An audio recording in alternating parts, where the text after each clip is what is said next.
munaasabaddan xariga lagaga jaray dhismaha cusub ee loo hirgeliyay rugta ganacsiga Soomaaliland ayaa munaasabadaasi waxa ka qayb galay xubno kamid ah golaha wasiirada mas'uuliyiinta sare ee rugta ganacsiga Soomaaliland iyo ganacsato kala duwan iyo sidoo kale marti sharaf lagu casuumay munaasabadda xariga lagaga jaray dhismaha labada dabaqa ah ee loo hirgeliyay rugta ganacsiga Soomaaliland oo goornaalkaasi waxa ka hadlay Maxamed Shukri Jaamac Xulul gudoomiyaha rugta ganacsiga Soomaaliland waxaanu sharaxaad ka bixiyay dhismaha loo dhisay rugta ganacsiga Soomaaliland iyo baahiyaha kala duwan ee uu ka dabooli doono ka rugahan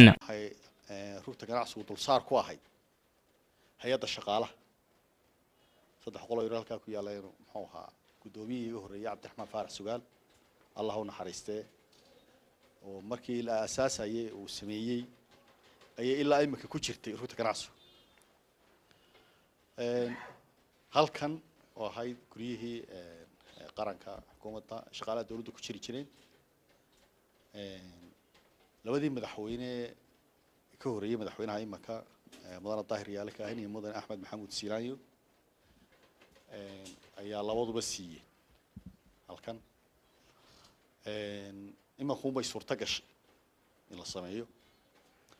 kulli qorshahan ganacsataan leenahay insha Allah ta'ala dhawaan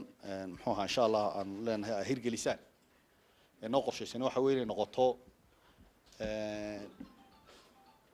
dhismaha dalka ugu dheer uguna qurux badan inay noqoto ayaa hamiga u gaarsiisan yahay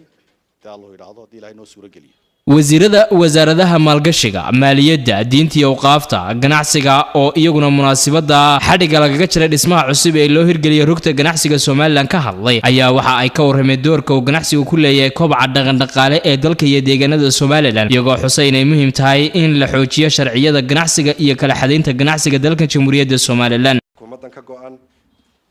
in maalgashi la helo runtii wad dareemaysaan inaynu بريهان كعبان إنه شيلين كيني هو صداعي سحر برر لا صعدة وحصرنا السبب تيجي وحويا لعقتيني أتكيدو دبده وبحث وحكست وجناستين سود جسا وحي وحكوت هاجي العقتي هذا مركز سوق اللي قدوني ودريم كرسان إنه ما بحضر ما ضرب عنه لكن ودريم كرسان قيمة أرجع نجسوا قلي شرتيه مالك الله يحوالي دي وحين وسكوا ضيران وإن شروع ذا يحرر كذلك ياله ganacsatada laga qayb galiyay waa in sideeda loo dabaqaa hadaynu doonayno inaynu noqono dal xooga oo isku dhisan inaynu noqono maalka haysan badanaaba maal yani adeegiisa afiicnaysan weeye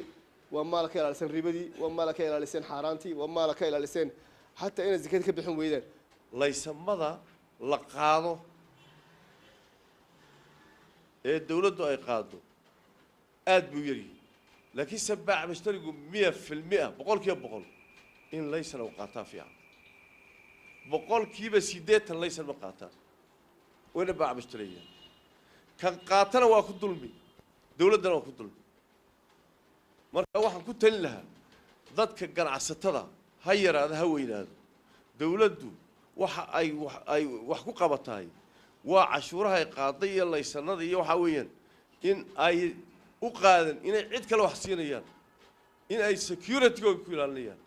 إن أوبد كوجا كويلانيان وأي كقيم كلام وإلا يسمى وديار كلوبان مستر هايله oo lagu casuumay munaasabada xariga lagaga jaray rugta ganacsiga Soomaaliland isla markaasina kamid ah mas'uuliyiinta safaarada Itoobiya ee Soomaaliland ayaa isaguna waxa uu ka warramay ganacsiga ay wadaagaan labada dal ee Soomaaliland iyo Itoobiya